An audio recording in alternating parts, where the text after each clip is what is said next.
Let's all just have an episode where we just talk shit on Terrence Crawford. So he comes in pizza stuff. Yeah. Come on, Terrence, come on the show. We're talking shit.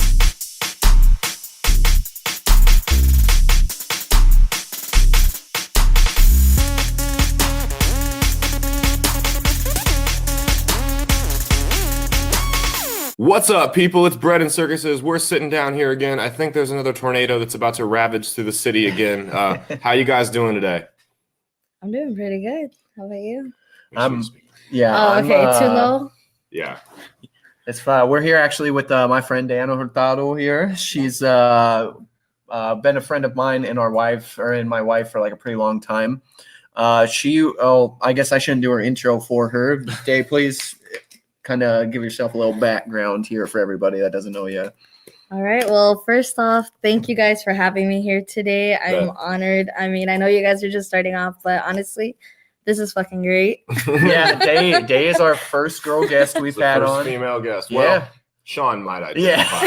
Yeah. This is 2019. Yeah. Yes. Love you, Sean.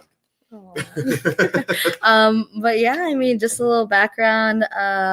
I'm 22, going on 23 next week. Sorry, I guess I didn't think about this. Nobody ever thinks about it. Yeah, nobody ever thinks about their intro until they're about to do it. So. It's like in high school, like the hardest, like you could take whatever fucking final you wanted, but the hardest question was, tell me an interesting fact about yourself. Yeah. Like, but I have a dog. I don't fucking know. I'm not interesting. I'm boring. Right. So yeah, like I know you have been telling me that you used to do a lot of stuff kind of with local politics here in Omaha, and I thought that was super interesting because I don't know anything about that kind of stuff. So like, what did you used to do with that kind of stuff? Well, I've worked in a nonprofit organization before where we primarily work with get out to vote campaigns. We worked a lot with immigration reform, a lot of things that had to do with policy change making in Omaha. So sometimes it didn't necessarily just mean immigration, even though our crowd was primarily Latino, but we did a lot in terms of like women's rights and just trying to change the legislation. I've also worked as in an internship with Congressman Brad Ashford. But since then, I've kind of learned a little bit away from that just to focus on myself. Right. I love doing marketing, love branding, and I think that's a big thing in terms of where I want to go. So right now I'm pursuing a degree in computer science, and I want to tie that all up with the background that I have in policy change making. Dude, politics is like exhausting. I don't blame you at all when they get it. Seriously, it takes a lot out of you to actually get out there. Yeah. Well, did you said Brad Ashford? Yes. Oh, I thought it was Don Bacon for some reason. But right now it is. Oh, you do work for Don Bacon? No. I know. I'm like, no. Is that organization that you work for now? Oh, you mean that's who the congressman No, yeah. Okay. So I did an internship for the Congressman Brad Ashford, who was right before Don Bacon. I've met Don Bacon before, a great guy, but I mean, he's a different political party. I think. Yeah. Are you mainly directing that at me? Oh. I think just in person. I think Don Bacon was at that boxing thing that we went to here in Omaha. Yeah, I think he was the guy that did like the initial like out and chamber or the ceremony thing stuff for it. So I feel like Brad Ashford would have beat him, and I think the Democrats fucked up by nominating that crazy lady. Who? I didn't say I was gone. I didn't know. No, this was like last year. Eastman? Is that her name? Kara Eastman? Okay. Yeah, I think she was a little too extreme. I think she leaned more toward the commie side there for me. We always talk about here how one thing we really think the Democrats need to do is run somebody that's a little bit more moderate than not running a super. It isolates too many people. Yeah, it does. They need to not run Bernie, basically. Yeah, I was like, I can see that though. That's my thing is like when you look at the people that are running for president right now, I don't like Donald Trump. And I like Joe Biden even less. And I like Bernie less than both of them. So it's like... I like Tulsi Gabbard. I mean... She's all right. I would probably... If you put a gun... I'm probably not going to vote. But if you put a gun to my head, that's probably who I would vote for if you made me pick. What? You mean mugged me for that? No. Oh. So she did just release a statement. She dropping out? she's the only candidate on record to say, well, of the two major parties, to say that she would pardon Snowden and Assange. Oh, really? Really? Huh. Well, she was on Rogan talking about that too. So Joe Rogan's pretty much the new official statement. That's right. I think she's very like runs her platform on like media transparent or government transparency. So I I've mean, heard that before though. Obama said that, and they fucking almost whacked Ed Snowden. So, oh yeah, true. I mean, I don't trust any of it until I see it. Mhm. That's my problem. The only reason that he even pardoned Chelsea Manning was because he said he was gonna go on court record against Snowden, and he never did. Or not Snowden, against Assange. Yeah, Julian Assange, and then he didn't, and now he's back in jail. Chelsea Manning's about to go to jail. Yeah, because he's not going to go on the trial. He is. Or she. Yeah. And being fined $5,000 a day until 60 days, and then $10,000 after. Never pay that. That's ridiculous. I don't think that's legal that you can fine someone for not testifying. Yeah, I don't think you can. Have you been like Anna? Have you been really liking Beto? In what? Beto O'Rourke because like the running right now for the Democrat Party is basically who is going to be able to beat Trump. Yeah. 30 people running. Yeah, it's crazy. I still feel like it's kind of early on, to be honest with you. Mm. But yeah, I don't want to just pinpoint on one. I just think it's too many people running at this point. I think so too. Yeah. I think it's all trivial because I think Biden's going to win. I would say unless it comes out that he molested little girls, but it already has, and that apparently didn't appear to slow it down. So if anything, he's still doing better. Yeah. I don't know. It's hard for me to trust media polls because of the last election. So well, they did what they were supposed to do in the sense they were actually kind of accurate because they predicted Hillary to win the popular vote by about 3%, which she did. She just didn't win the electoral vote. They didn't predict her to win the electoral vote. Yeah, the states that Trump won that were close, they were all within the margin of error on most of those polls. That's when people say they don't trust the polls. I think if you look at it a little bit deeper, you see that it actually was a pretty accurate season for polling, like really accurate, actually, unless you're Gary Johnson. Yeah, right. But yeah, so Beto O'Rourke, I don't know. I know you don't like him. We might get him on actually. Really? That'd be cool, man. But it's not that I don't like Beto O'Rourke. I really like him as a person. I think he's charismatic. I think he's a good dude, but I just don't like that he runs his stuff basically on cut and paste DNC lines, which I think is annoying. Like most DNC lines I don't really like that much. Most of them, not all of them, but yeah, that's kind of my problem with him is he's not really like his own guy. I mean, he's charismatic, but he doesn't have his own stance, his own stuff. Yeah. Not authentic. That's most of them though. Most of them are not authentic people. Tulsi Gabbard's not like that. I don't know, man. She's kind of robotic when she talks. I don't know. I didn't think so. I don't know. You know, Trump and Biden, they're not, I mean, they're pretty authentic. They're douchey and they're obnoxious. Authentic AOC can run. That's also true. But she's cuckoo. She's cuckoo for Cocoa Puffs. You know, Gary Johnson was authentic too. I'll give him that. People say a lot of shit about Gary, but he was a genuine guy. Like he was going to I remember there were pictures. He was going to a campaign event. Somebody it wasn't like he posed for it. It was like someone snapped it on their cell phone. He saw this guy trying to move some big box in and struggling with it. And Gary just stopped and helped him on the way to his event. So I think that he is a genuine guy. He's an idiot, but he's a genuine guy. Do you think that somebody like Biden is going to try to say during his campaign stuff that he's going to, help to go for immigration reform and then just not do anything? Like it seems like a lot of people do that and it's annoying. Yeah. I mean, even today I was reading an article that President Trump also said that as well, but I don't think people are focusing on the right thing. I think when you say immigration reform, that could mean so many things in terms of like, okay, are you talking about border security or are you talking about the influx of immigrations or are you talking about the immigrants here? Yeah. What do you think is the most important? The immigrants that are already currently here, then being the ones that are coming in, then being border security till the end. What's the percentages on like people trying to come in versus people that are already in here and trying to get status? What do you think it is?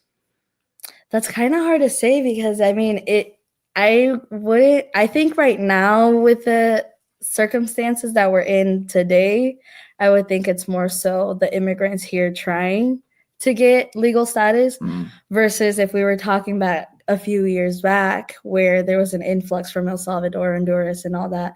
That was a major problem. But I think now that that's already happened, people are being still detained. Yeah. I think the main thing is like, okay, well, what are we going to do for people here? Because if we're backing up DACA recipients, for example, that can't even get a legal status, at least not an actual pave or a pathway, then we're not making any progress. A lot of people that were against that kind of stuff really, one thing they would use on their arguments against it is that people here on like DACA status or people here on here like an immigrant status expired no, even just people here in residencies that they get a lot of like government benefits. Is that true? I don't know. So I think it's hard to say in terms of you can't group everybody up. Yeah. So for example, let's start just with DACA. DACA recipients, even though we're technically we can't be deported, we have the status, we can work. But even though I'm working here and I have been working here since, my whole life, basically, I'm putting into Social Security. I can't receive those benefits. Welfare either, none of those. That can't apply to you until you're a citizen. So even residents, they're still pouring money into taxpayer money, all those other things, but we can't reap any of those benefits. Don't feel too bad. I'm paying into Social Security too, and I'll never see it. I don't feel any of us, to be honest. But no, that's actually really interesting. I didn't think about that because like residents will still pay taxes, right? They'll still pay into Medicare, they'll still pay into Social Security, but they don't even get Medicare, right? Right. No. So, and the other thing too, besides, I guess, Social Security is like welfare. I think that's one of the biggest things that people say, like, oh, they're just using our welfare system, feeding off the government. But in reality, we can't apply to those things. Right. You have to have a Social Security number. Right. And even Social Security numbers, they're specific Social Security numbers. The biggest recipients as well of welfare are usually single mothers. And like, if you look at it by census, and you look at it by just like region and everything, there's not like a whole lot of Latinos. Like the family unit, I think, is really strong in Latino culture. That's never been a problem in that culture. Do you think it is? I could maybe just be blowing hot gas, but from what I've seen personally, it doesn't really seem like an issue. I don't think so. At least what I've seen personally, at least in Omaha, I don't want to speak anything that I haven't seen. Yeah, true. But everyone's very family oriented, even though they might not have like a direct spouse, but they're still family oriented where they have their families to back them up, whether it be cousins, aunts, whoever it is. I still think that they get the support that they need. In fact, I would actually probably say that out of any probably like group in the United States, they're probably like Latinos are probably the first ones to just go to family and get family support as to actually just immediately go to like get government or local government assistance for it. So. Yeah, so do you think, back to the border thing, what do you think the right thing to do for the border security would be? Do you think like totally open borders, or I don't know, do you support the wall or border patrol or whatever? Well, the wall, I feel like. Well, and it's true. You'd be surprised. There's a lot of Mexican people are very conservative because they're very Catholic. And I don't think a lot of people realize that they voted for Trump too. I don't think it was necessarily because of the wall. Right. But most of them are really right leaning. And I think that's conservatives have a bad approach with the immigration. They can dominate elections if they would just drop it. Yeah, because the Latinos are the second biggest ethnic group in the United States. They're bigger than the Black populations in the United States. If you look at it by census, there'll be more Latinos than white people in like 20 years. Yeah, probably. Yeah. So like they are more conservative, so more family oriented. They're losing a big voting population there on that. But I don't think necessarily. I do think that we do need security, 110%. Right. We do need security down there. It's not just necessarily the immigrants that are coming there, but if we're talking about like drug trafficking and all, human trafficking and things like that, we do need security for that.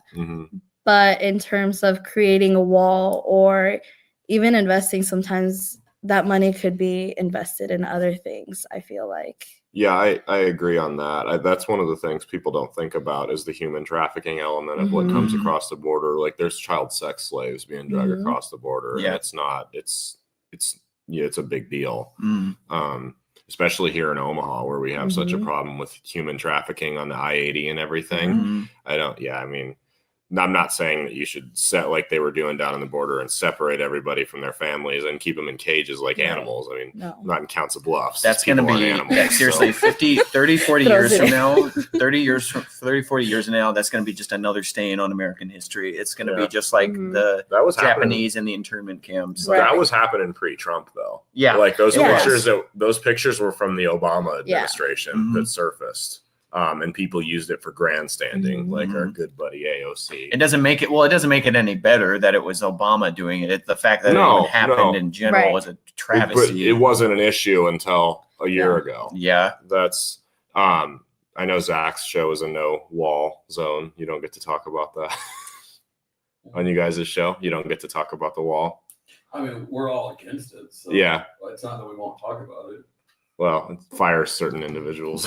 Yeah. I mean, it really does, though. Yeah, it does, though. You'll be talking in groups of friends or something like that, and then somebody that you would never expect to will just come out and be like, "Oh, yeah, we need the wall." It's like, why? Right. Or casually be like, "Why not?" You know? Exactly. Yeah. Right. Well, the majority of immigrants that are here illegally are here on like expired visas that came in legally. There's no the wall's not going to stop that. No. I mean, and we've all seen Game of Thrones. The wall doesn't do shit.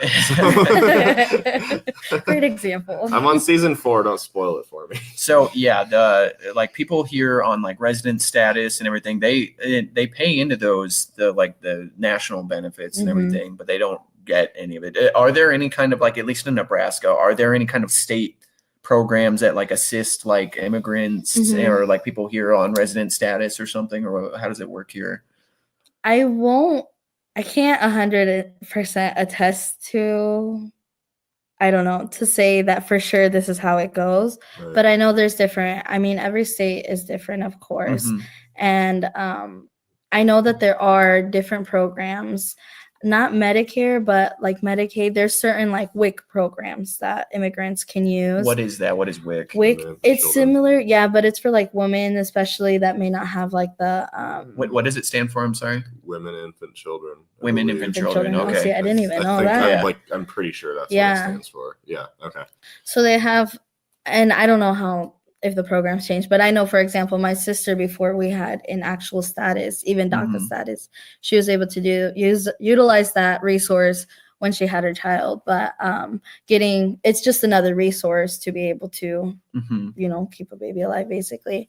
But other than that, I think Omaha and Nebraska as a whole does a really good job in providing programs for people, immigrants, and giving that support. WIC isn't only for immigrants, though, right? No, WIC is for everybody. No, it is for everyone. I had a friend, he went with his mom to Super Saver or something like that. We're not going to name drop companies. It wasn't Super Saver. And they bought a bunch of ramen, and the cashier goes, "So will you guys be paying with WIC today?"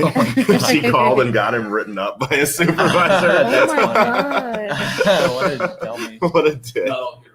But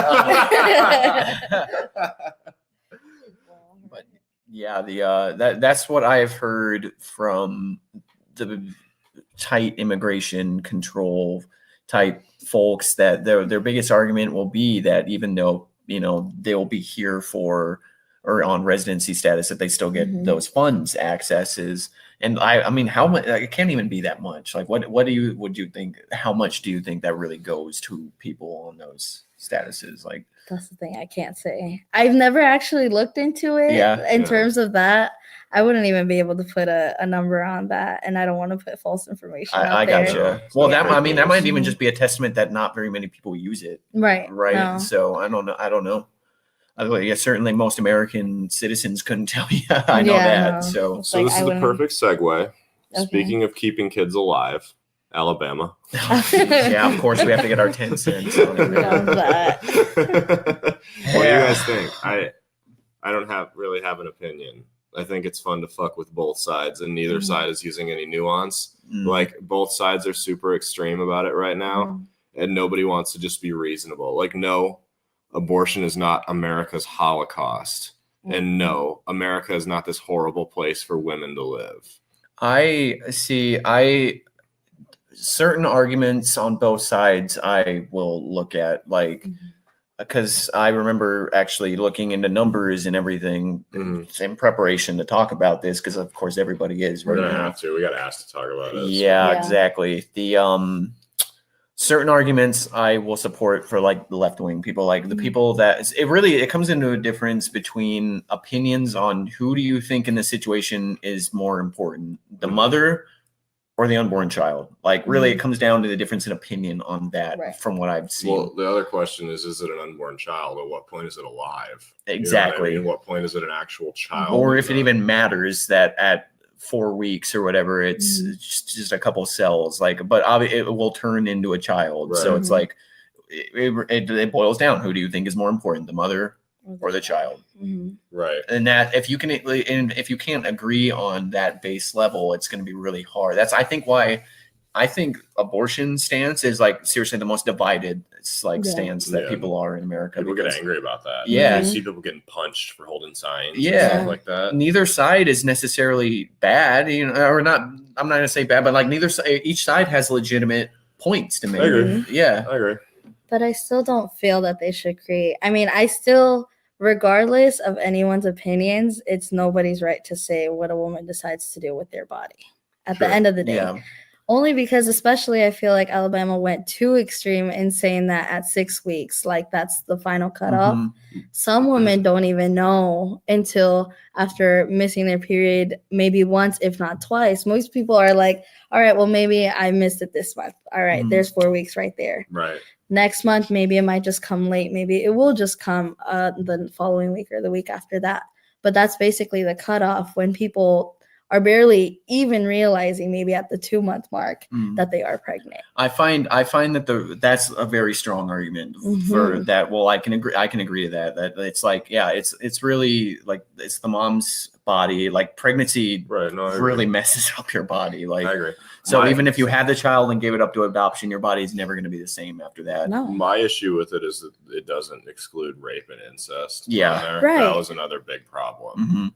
I know somebody around here that had, just not from legal reasons, but got raped and had to have a child from a rapist. And it's like, had to? Yeah. Well, not had to, but she did. Like she wasn't going to abort the child. So she had a child. I mean, and if that's your principle, then feel free to stand on it. You know what I mean? If you genuinely want to keep that kid, then that's up to you. But I don't. I saw statistics for it where, and it was kind of old. It was from like 2013, 2014. Out of all the pregnancies in the United States, 47% of them are unplanned.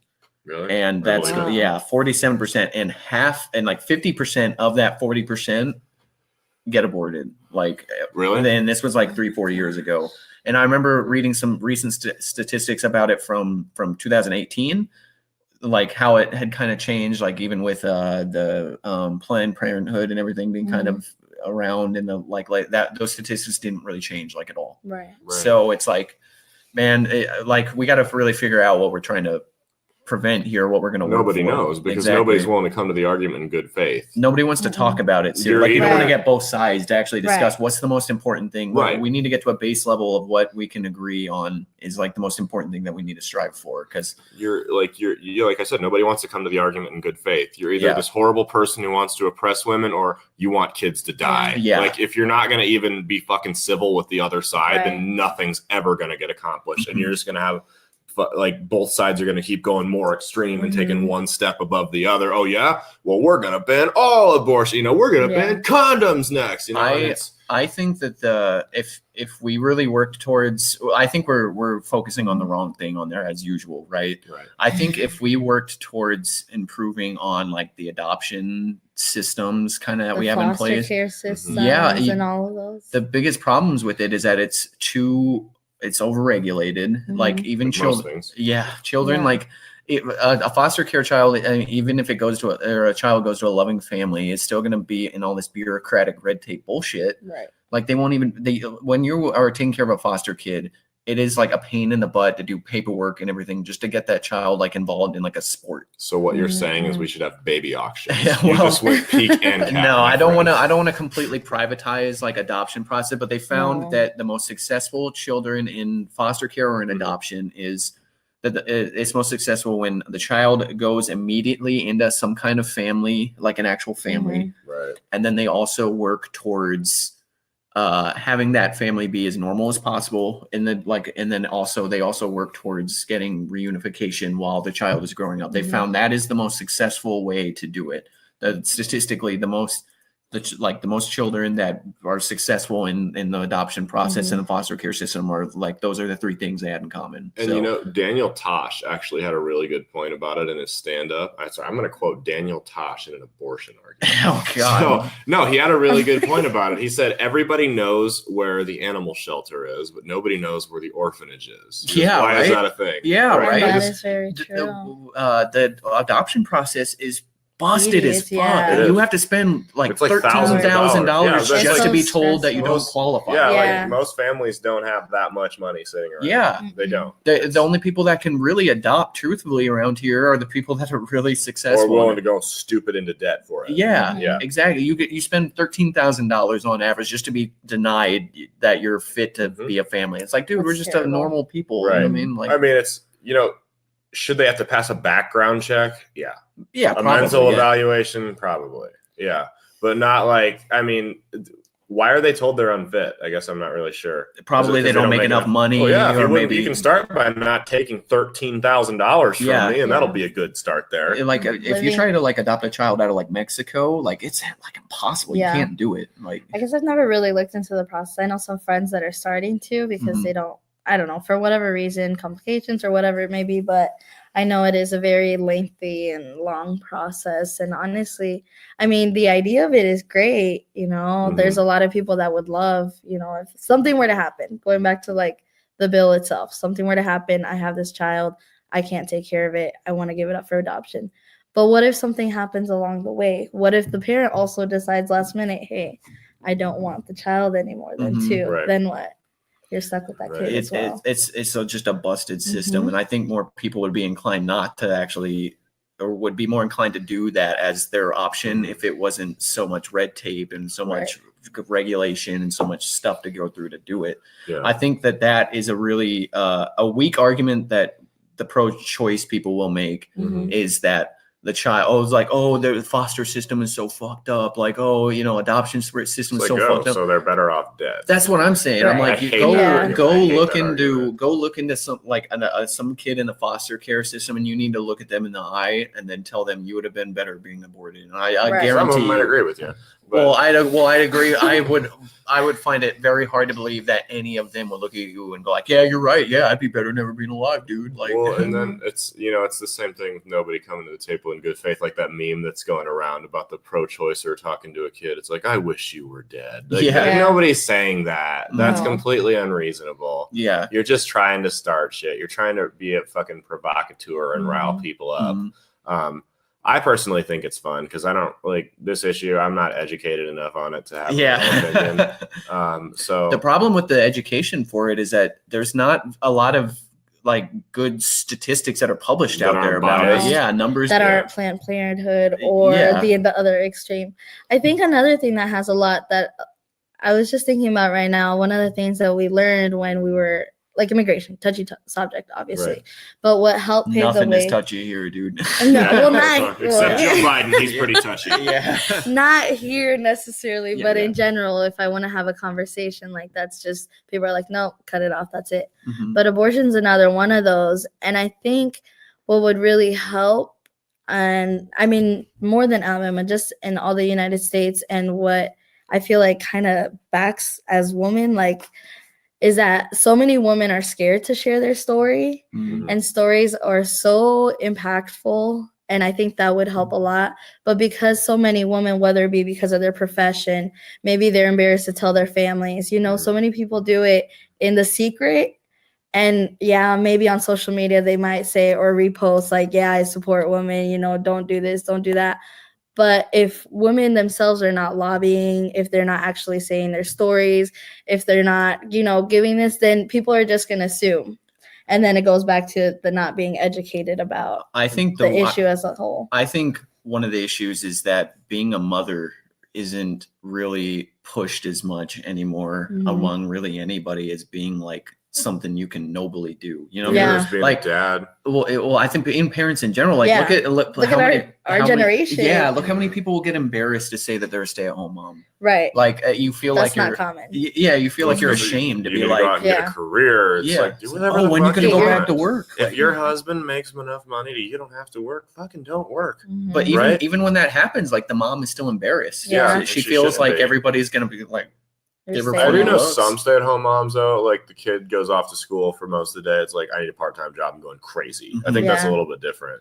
But yeah, I mean, and people want to live life too. I mean, Mhm. women were always put in this like, all right, you know, before I feel like it wasn't necessarily a choice versus now it's like more of a choice. We have, you know, the ability to be able to travel, to do whatever we want at this Right. point, you know, so why not? And I feel like that's why women are also like, a kid's going to be like, nah. Well, it's like maybe not necessarily a problem, but it has side effects for it because I don't think there's really ever been a time, not necessarily teen pregnancy, but right. like there's an It's super epidemic low. of single moms in America right now, and like basically like a breakdown of the family unit, Mhm. and it has like really bad effects. Like I would almost go as far to say, that because you know in the 1950s it was a cultural thing that women are homemakers. You know that was was it though? the bravado male thing. But, Was it only because of noble culture, or because it really started to break down in the 60s when welfare was introduced? Right. So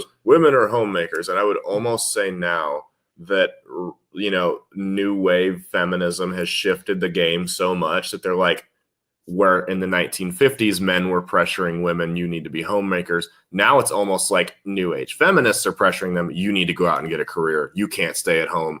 And it's almost like I don't know if it's necessarily the new shame age. is coming from other women that they're not, that they are stay-at-home moms, and it's like maybe that's what she wants to do. Bro, we talked about this, Zach, and I've since changed my opinion on it. If I married a doctor, I would totally be a stay-at-home dad. Yeah. Like, I could take care of the house and probably order dinner because I can't cook, and then I just do much. Well, go look at and if you go work in the corporate field, or go work in any kind of really big organizational type job, look how much they push, and like they say like, oh, we celebrate like women in the workplace, and I think it's just like, I'm not saying that's necessarily a bad thing, but like it gets all the positivity and all the positivity like stuff, campaigns, slogans, all this like feel good stuff only goes towards women being in the workplace. Right. And that's why you get women that get embarrassed to say they're a full-time mom because they don't feel like they're doing anything, which they're not. It's a hard-ass job to be a mom. It's a double-edged sword. Everybody should be able to do whatever they want. If you want to work in a full-time career, then you should. If you want to be a stay-at-home mom, then you should. You know, if you can afford it and, you know, reasonably pay your bills. I don't think people can afford it. Yeah, I think that's part of the problem. I think that's another big thing. Inflation. People can't afford it. It can't just be either the dad or just the mom, or you know, even then. Unless one of you is making, can't afford it. Like I said, like a doctor making six figures. You can do it decently, at least when the child is going into school. If you're making like your average, like honestly, the average household income in America, or at least in the average household income in Nebraska is like 42 grand. That's the whole household. Yeah. So, and I think. What the fuck was that? Was that thunder? I think it was lightning. Told y'all there's a tornado going on. But one of the huge factors that goes into that though is just how many single parent households there are, and I think that kind of culture of the two family or the 2-person family, and anymore like it could be 2-parent, there are two like a gay family or something like that. Statistic though, the statistic for the average household and median household income, I think a lot of that includes people that are living by themselves that are maybe just getting started and they're making 35 grand a year. That is a household. So I think that's why it's a little bit skewed. So I think your average couple probably makes a lot more than $40,000. That's the thing is that you look at it by census, and there's really there's a lot of people that are out there with just single family or single parent households. Right. There's no, I'm not even talking parent. I'm just talking one person living on their own. Yeah, I'm talking more for like the parents, where it's like, so whether or not there's a child in there isn't really going to affect how much money you're bringing in necessarily anymore. Well, some people figure that because daycare is so expensive, it'd be cheaper to just have you stay at home. We'll scrape by on a couple other bills. We won't go out to eat as often, whatever. And look at Latino families, what they do. They just get their grandparents to watch the kids. Free daycare, baby. Yeah, why don't we need a model? Let them live there, and daycare's too expensive. I think my sister, just for my need, I mean, she goes to a nice daycare, but that's only because they want the best. But I think in a month she pays like, I don't even want to exaggerate, but it is like, it could be upwards to 800 up, a month. That's like rent. It's like a mortgage for some people. And now they just had their second child, so now they're gonna have to pay that. And since it's newborn, all these extra things. And do they have student loans too? Yeah. Well, my sister doesn't, but my brother-in-law does. So it's like, imagine that. They're pretty stressed now. I mean, student loans are a Ponzi scheme in their own way. College is a huge scam. A lot of it is. There's unless you're going to be like a doctor. Yeah. I'm gonna rant here. I'm sorry. There's no reason you should take more than 2 years of college. Well, there's a lot of jobs out there that require some 4 years of school. But what I'm saying is if you're going for a bachelor's degree, you shouldn't have to take your gen eds that you just took in fucking high school. Like you shouldn't have to take history and you need to take an English and an art class so you can be cultured. Bitch, if you weren't cultured in high school, you're not going to get any more cultured. Now that's not, you shouldn't, it's a big. That's not true. Well, you're exposed more in college, when you go to college, you go to you have a lot more different people around you. So because if you go to Burke versus South, obviously, and South you're gonna be those fucks that go to like what? Yeah. It's the closest thing to my job right now. Well, like imagine those kids that go to Scott. All right. So college, a lot of them, and they have to pay these big administrator fees because they have a lot of worthless administrators that shouldn't be there. If you want to get cultured, go to an art exhibit, go to a book reading. You shouldn't have to pay $2,000 for a semester. I mean, if you don't want to if there isn't a market to get cultured, you shouldn't have to pay for it either. I don't think necessarily people go to school to get cultured necessarily. I think what they go to school for is because they feel obliged to. And a lot of people are pressured. And I mean, look at us in high school, dude. Like high school, they were like, you got to go to school. If you don't go to school, you're gonna get fucked. And it's like, well, so somebody, why do you think they say in college you switch your major? Who says that? Like crazy. Teachers who all went to college. Yeah. So here's my thing: is I was always told when I was young that I'm making permanent decisions that'll affect my life because I'm covered in tattoos. But at the same time, the same people who were saying that were also telling me that I needed to know what I wanted to do for the rest of my life, and I needed to be able to commit hundreds of thousands of dollars worth of debt to it in student loans. That's bullshit. Have you done have you done schooling already? Because I know you always talk about wanting to go back into school. Have you? So I think, which is interesting because I was raised differently. I mean, I knew that I wanted to go to college like that. My parents, they stopped going to school. Dad, middle school, mom, high school, didn't graduate, either of them. So to us, it was like, okay, well, I'm doing this at first was for my parents. But then senior year comes around and you feel pressured because my sister was on a full ride.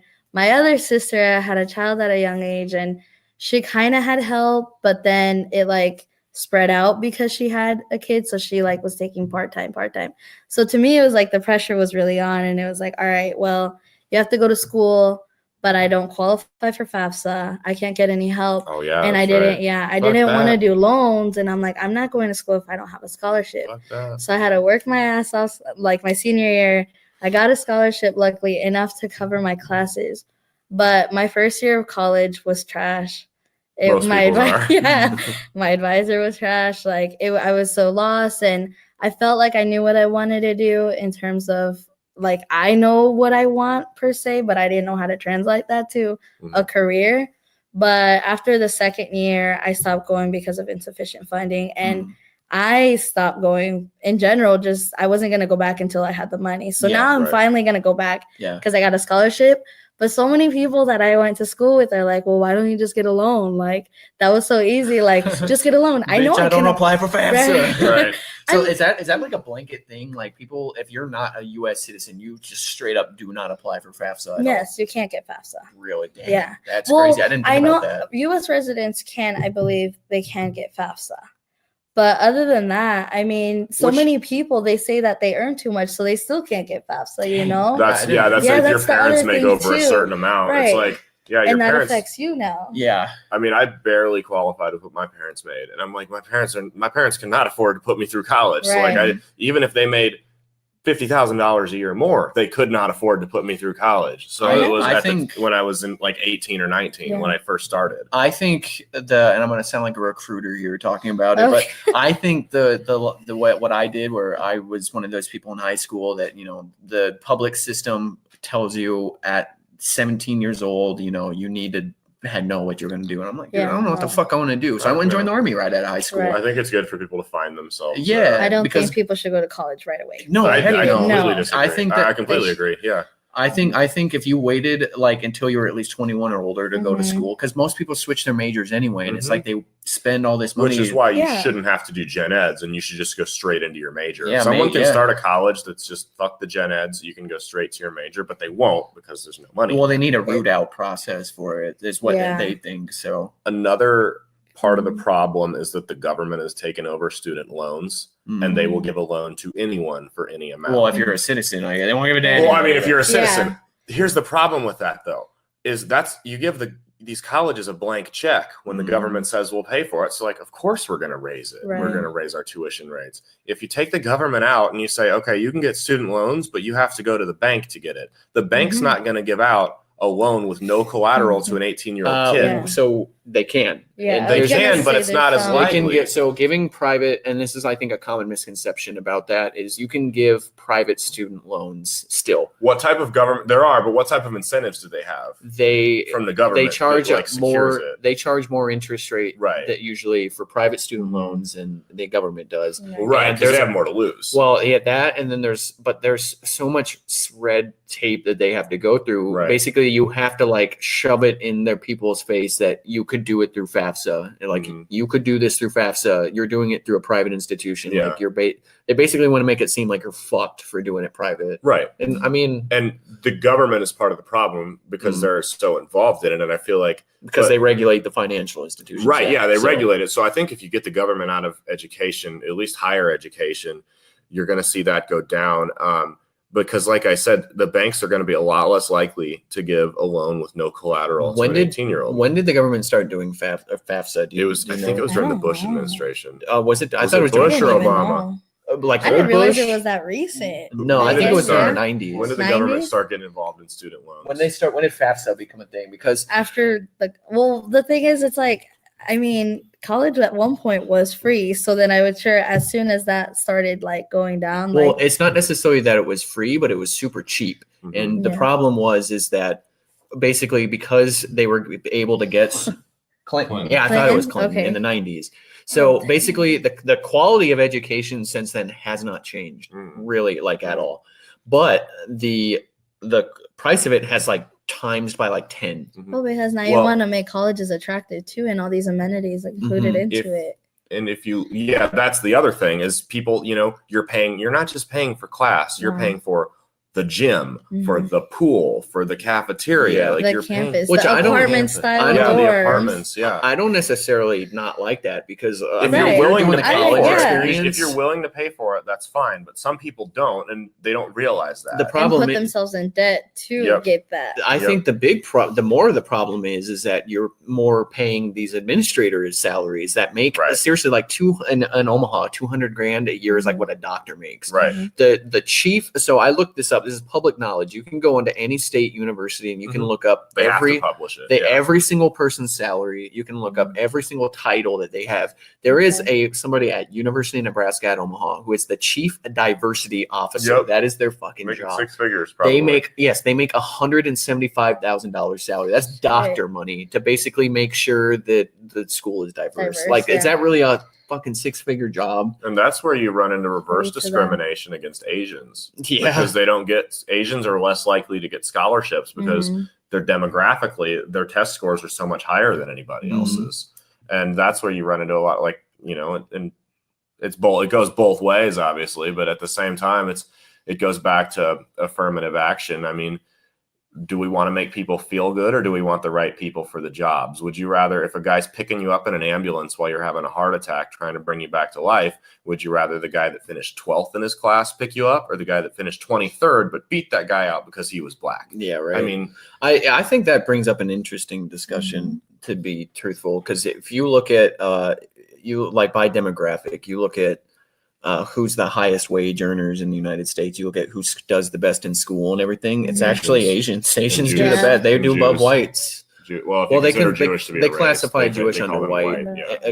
According to the U.S. Census, they consider them to be white. They consider Arabic people to be white. They consider really, Arabics are considered up under until white. I don't even know how long ago that was, but Hispanics Hispanic are used to white, be under yeah. white, and it's like, all right, Yeah. that's pretty recent too. Yeah, so you look at that. Like I said, Asian Americans do better than whites. By like a lot, by like almost like 18%, or like maybe like 3% or something. I don't remember. It's a really big space in between. Right. It's a cultural thing. It is a I think cultural it They is. thing. parent their kids. Yeah. There's no bullshit. That's why, other than that dude at Virginia Tech, you don't really hear about Asian kids shooting up schools or nothing like that. Yeah, for real. But it's also a You're lot gonna of do good in pressure on school. the children it's a that ton are of from pressure. Asian. Absolutely. I mean, there's suicide rates though. Yeah. I mean, they might not It's shoot up like schools, but then they're committing Right. suicide. So then it's No, like, that's sword. 100% Yeah. over in like Double-edged sword. in the top Absolutely. 10 countries in the world last year of the like highest mortality rates from suicide. Korea and Japan. China's Or I think gotta be South up there, Korea too. China's was like gotta be up there too. I don't remember what, but I I remember think the population's too big. well, specifically South Korea, which doesn't really have that huge It's because they work them to death. Yeah, they were seriously like number 6. Well, people It's insane. complain, oh, the American work week's too long. It's 40 hours. I'm like, bro, it's like 75 hours in Japan. Yeah. It's crazy Yeah. long over there. You want to talk about people being overworked and too stressed. Well, they're also having birth rate issues because They don't have time to fuck. People aren't getting married. They're not starting families. I liked my answer better. Yeah. They don't have time to fuck. I like he's just elaborating on your thing. It's like, bro, they work 8 to 9 every day. They don't want to go home and fuck. They just want to go to bed. Well, I think the difference in Japan too is their culture is a lot of, instead of when in America we just fucking bitch a lot. That's Americans Yeah. bitch so Americans. goddamn much. I'll do it, but I'll complain the whole time. Exactly. In Japan, their culture is, at least I know for men, is like just to keep it all inside, be all internal. So what Which many Japanese causes men a lot of do. suicides. Well, what a lot of Japanese men do is they just retreat and be Yeah. basically just stay in the house and just not get out, and they just be solitary. Sometimes bitching is healthy, not to the extent a lot of people do. it. Yeah, But sometimes you just gotta let it out. yeah, for real. You know. But I I guess it kind of goes to where it's like you're arguing one point, but that point is completely separate. What do It's you like Right. there might be a happy median between the two, but I think definitely if you look at like the family unit in the Asian Americans is, I think, really, really strong. I don't know about you guys, but all the Asian people that I know are like seriously like their families. Like, it's tough to be that family, for the but most part. there's super They're family just oriented. disciplined. I Mhm. mean, they have a different mentality. And my Mhm. mom, she watches ever since I introduced her to YouTube. That's all she watches now. So she likes to go all over the world. Mm. And she just thinks it's so insane. Like, she's like, this is why we don't advance. Like, not even just America, but even in Mexican culture.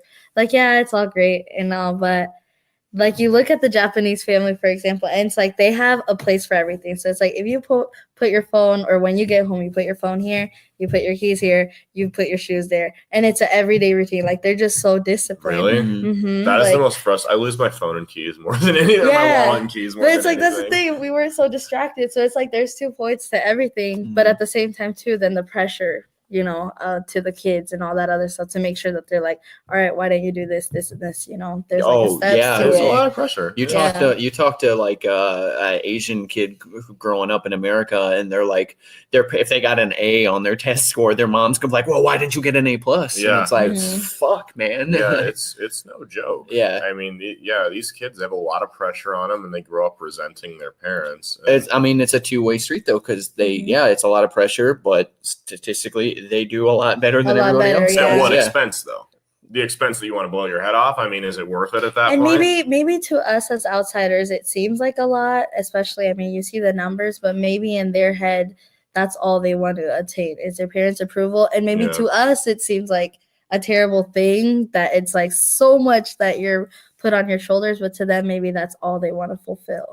We do have You a very know? individualistic culture in Yeah. America. Yeah, I think I so. think it's a good thing. It's got good things, but it has its drawbacks. Like Yeah. I It think does. everything does. Yeah. Like, yeah. I do like the mentality though of, you know, fucking do what you want to do. Like you're only on this earth. You for- see, that's a good, like people love Yeah. saying that, but you look That's at like also a bad thing too. I don't think people I think it's live both. to it as much as they think they do, because you Mhm. see all these fucking people that say, like we were talking about earlier with the Alabama thing, right? Mhm. With the abortion being legal. How fucking easy is it in America to just go move somewhere else, dude? Right. Go move up. Mhm. Like if you're worried about a job, go move up to Wyoming where they have a huge labor shortage. Like you could probably call some random business up there, say, hey, I want to move up there.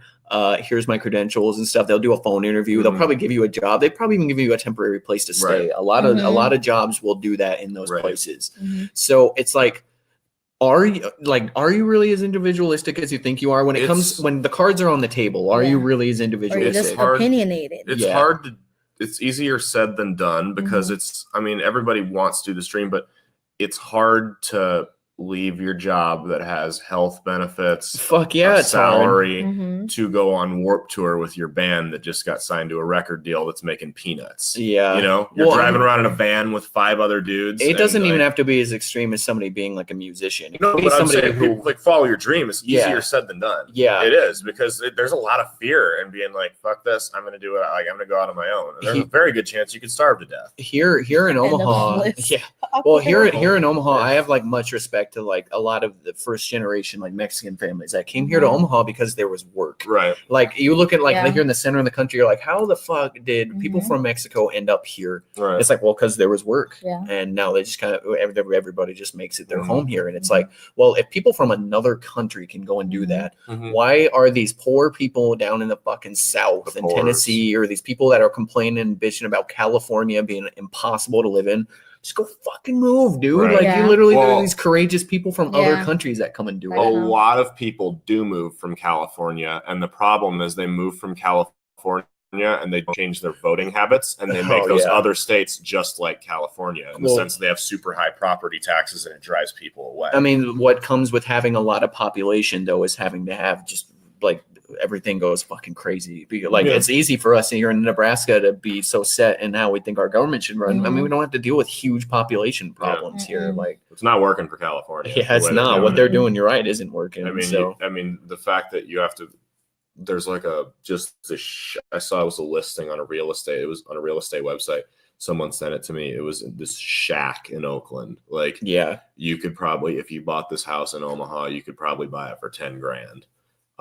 It was $550,000 God, I'm not surprised. for a 1-bedroom, like 1-bathroom shack. I'm like, it's probably the size of this room. Yeah, people are so content to stay in just like shitty places and then complain about the place being shitty. And it's like, well, just like it's in America, there's no easier place in the world No, to go move and go place to find where there's work, Mhm. where you can start building yourself up. And And that goes for just about anything. You sit Yeah. there in a shitty situation. It's like, why aren't you doing anything? to yeah, fucking improve it? just sit there and feel bad about yourself. Yeah.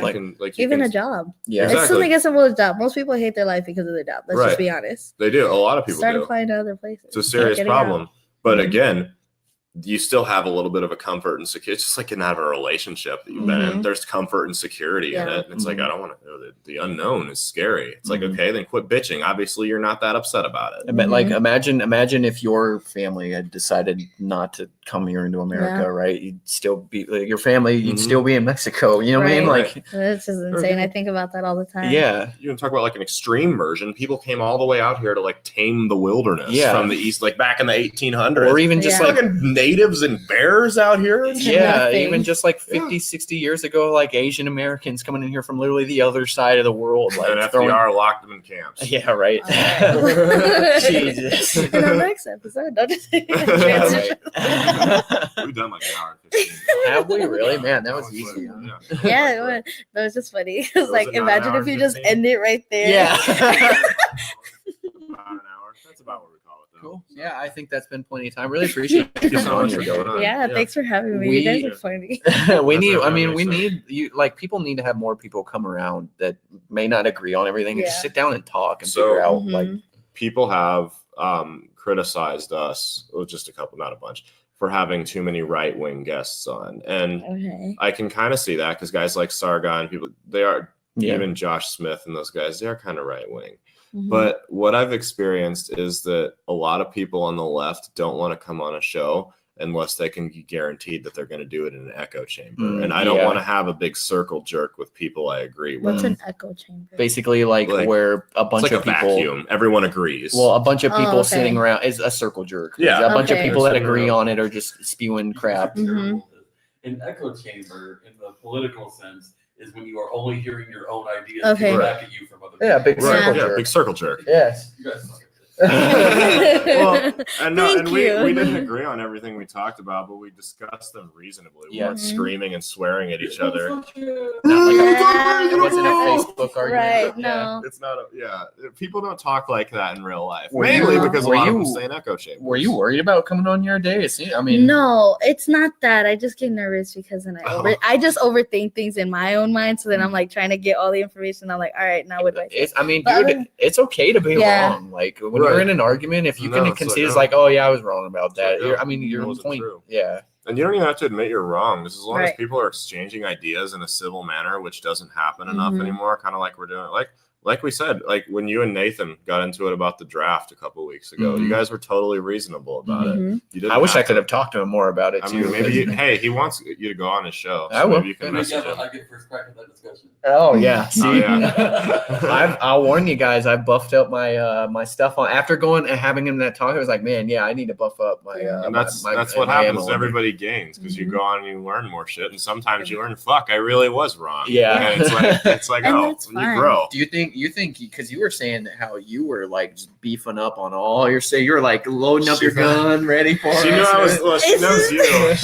She knows I'm the wild card. She doesn't know me well enough. She's like, this guy could be a complete asshole. This guy could be a total Trump guy or something. What if he's on here grilling me like Bill O'Reilly or something? We'll do it live. Fuck it.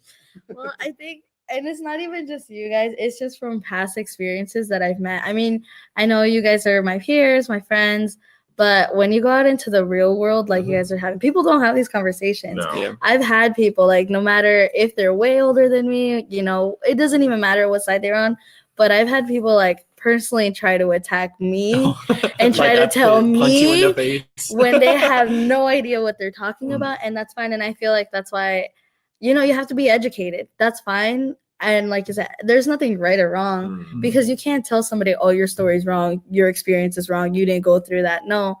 But at the same time, too, I do think that you have to base it off of facts and you can't just throw shit out there. So I think what you guys are doing here is great. And I do think that you guys should have more people from all types. We try. We really try. And I wish people were more open. So if you guys are out there and you guys want to, come out on here and say your opinions, because at the end of the day, even if you're just putting something out there other than a Facebook post, I mean, that's basically preaching to a choir. Right. I'm not going to follow most people. Facebook friends lists are echo chambers. Like exactly. Circle jerk. Right. And then it's like, all right, well, we're going nowhere as a society. Right. So I think people should, just you don't get better at fighting by only punching a punching bag. Right. You gotta get out there and go get And if you can't defend your ideas on the spot, then maybe you should reconsider them. Yeah. And you go back and, like we said, go back and look at them a little bit. Most people, like the stuff they think that they feel the strongest about, as soon as somebody comes in and tries to challenge it, they're like, well, it's a sign of maturity, I think, because I used to be, back when I was like 16, 17, I'd have an opinion, someone would prove me wrong, but I'm fighting to the death. Let's do it. Like I'm gonna die on this. That's a 16-year-old boy. Right. Yeah, we're still going. Okay. Yeah. So I'd be like, I'm fighting to the death on this. This is the hill I'm dying on. And like, I'd be totally wrong. And now it's like, you'll even hear me on the show. Sometimes I'll look at Zach. I'll be like, is what I said true? Am I talking out my ass again? Like, can you correct me on that? The problem, I think, if you're a 16-year-old boy, man, being a 16, I say boy, not a man, because you're a fucking boy as a 16-year-old. Right. The problem, like you're a child there, but you get 40-year-old men that act the exact same fucking way. And I think it's when it gets more dangerous. I mean, besides people not having conversations like 101, it gets more dangerous. And what I've noticed, or not noticed, but what I've experienced also is that those people are the ones making legislation. Yeah. And not even federal, like state is so huge. And I've heard when we used to lobby up with the senators, It's like I would literally be told to my face by senators that, oh, well, we don't want to support this because of this, when one, that was not true whatsoever. You know, whatever it may be. Look at our governor now, Pete Ricketts, who doesn't want to support legalizing marijuana here because of all. He put out like a public thing, and it's like a bunch of bullshit. Yeah. It's all fake. It's all bullshit. It's all fake. like straw man And people arguments. just eat it up. Yeah. Like they're like, yes, Pete Ricketts, yes. Yeah, let's more fentanyl so we can kill people. Yeah. Well, that's speaking of the abortion thing, the death penalty argument. It's like you support the death penalty, but you're against abortion. Like, okay, I get it, but like at the same time, and I do have I guess you'd call him a friend who's like truly pro-life. He's anti-war, anti-death penalty, anti-everything with that. And so, but they support the death penalty because those are like murderers and like serial rapists. That's not why you can't equate that in that person's mind. I'm not saying I agree or disagree, but you can't equate an unborn kid that hasn't done anything with Ted Bundy. Well, a pro-choicers always make that straw man argument too. There's so many straw men on both sides. Yeah, but Both ones sides. I want to address specifically because I see it very, very commonly. And pro-choicers, they're like, oh, in Alabama now, it's a stricter punishment to get an abortion than it is to rape somebody. It's like, no, that's not true.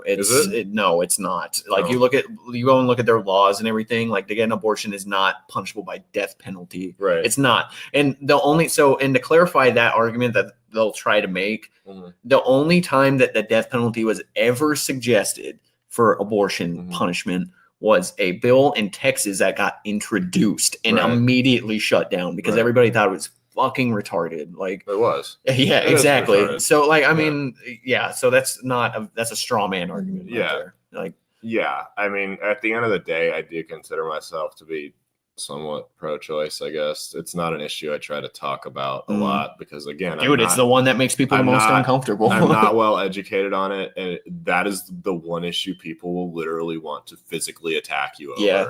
The people will physically attack you over anything. The majority, like the most people, will physically attack you over abortion because both people. No one's gonna hit me because of my stance on foreign policy. Both sides.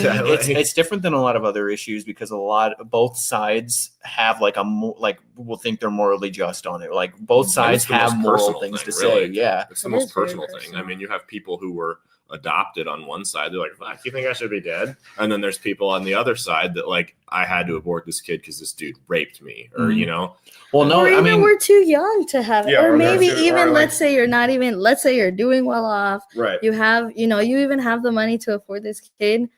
If you don't want to have children, let's say it happened. One night stand or whatever. Maybe you're in a relationship. Regardless, at the end of the day, it's still your choice. If you want to have that kid at that moment and you're willing to put your life through it, because that's a big thing. Like that's huge. Your body changes, your mind changes, everything changes. Punch his boyfriend in the dick and it bursts. Oh my god! What the hell? I don't want to read that. I don't want to read it either. So there is a third outlook on it, and it's a third viewpoint on abortion, and it's, I guess you can consider it on the pro-choice side. It's largely found in I can't modify reminders on Apple. All right, sorry. Siri likes to chime That's going to in. be our one that plays us in. Yeah, right. So it's actually, you'll find it in more extreme, like anarchist, libertarian type circles. Like what, Somalia? No, not countries, but like ideology. Yeah, Somalia has a government. Government in quotation marks. It's I'm going to tell you that no, it's not. I mean, okay. Anyway, so the third, you guys have your debate thing going on. But the third point of view is called parasitism. So it views it as if an animal has a parasite on it, it can remove the parasite, and it views the child as a parasite, and the mother has the right to remove that parasite. That it's there unwanted. The same way if someone broke into your house unwanted, you have the right to remove them. I'll say this. It's like a grim outlook on life, and you have to abandon all morals to be okay with it. But I mean, that is one of the other viewpoints on it. I'll say it fully accepts, it fully acknowledges, or they believe this is a living being, this child, but it doesn't matter because it's infringing on your property. You don't want it there. That's a stanky opinion, right? That is, like I said, that's some extreme. edgelord and Yeah. shit right there. That's So, I don't have feelings in regards to Yeah. I will say so in Florida, right? Florida legislation declares that if a woman goes in there and gets an abortion, they have to on file state why they were getting an And that's abortion. fucked up. Yeah, Well, you shouldn't need to. They did that though, and then what they did was, and this was, it was measurable. It's the only reason I'm bringing it up is that like 94% of them were found to like not be from health related or not be income status related or not be because it was going to be too hard on the it was like 94% of them were just like no reason was stated. I wonder how many of them did that just because though, because it's like none of your fucking business type thing. I don't know. It's I measurable. would probably do that when people ask me, because that does sound a little tainted of a pool there, because I mean a lot of people, if they give no reason as a reason, just say fuck you, it's none of your business. Well, all the other reasons were like legitimate reasons, right? But some people some people, such as myself, for issues like you're not a pregnant woman. Okay, but when you go to I'm buy, like, I'll tell you what, when you go to buy a gun and it asks, are you an unlawful user of marijuana? It's like, fuck you, it's none of your business. It's like, have you ever been addicted to alcohol? Fuck you, it's none of your business. Even if I was, I'd say no, because it's not their business. So on principle, I'm going to tell people no reason because it's not your business. That one's worded though, if it's the same one I saw, there's answers and then there's basically the gun thing? No, the abortion one. Yeah. They're like, if you, out of all the people who chose to give an answer, right, that's the percentage. It's like so there was. Yeah, I don't want to answer. There wasn't. I don't want to answer option. That's different then. Okay, yeah, I didn't know that. See, Well, and the thing, I think it also has a lot to do with, I didn't know about this, but what do they do with the information? Like, is it for public? Is it just for them? Is it, do they just keep it? Because that's the other thing too. I would consider that a HIPAA violation. Yeah. Because, I don't know. There's so many different things that can be put out there. What if they're using it for not the best use and, kind of throwing women under the boat? Like, well, look, they just don't want to have kids, Yeah. Can we end this on a light note? Okay. Have you seen the Daniel Tosh Dre Beats commercial? No, I haven't. So you know how they had a couple years ago, the NFL players, like they'd put on the beats and it'd be like, tune out the noise. Like there's the fans screaming at him and they just got the music going. There was a Daniel Tosh thing where he walked his girlfriend into an abortion clinic with this Dre Beats on and it's going, I'm the man, I'm the man, I'm the man. Oh my God. All right. Thank you so much for coming on. Yeah, seriously, Dave. This was we had a really good discussion. It was a reasonable discussion. This was a longer one than we usually do. Oh, really? Yeah. You guys just went in. Yep. There's a lot to talk about this week. Yeah. We're out. Peace out, y'all. Bye. Doses.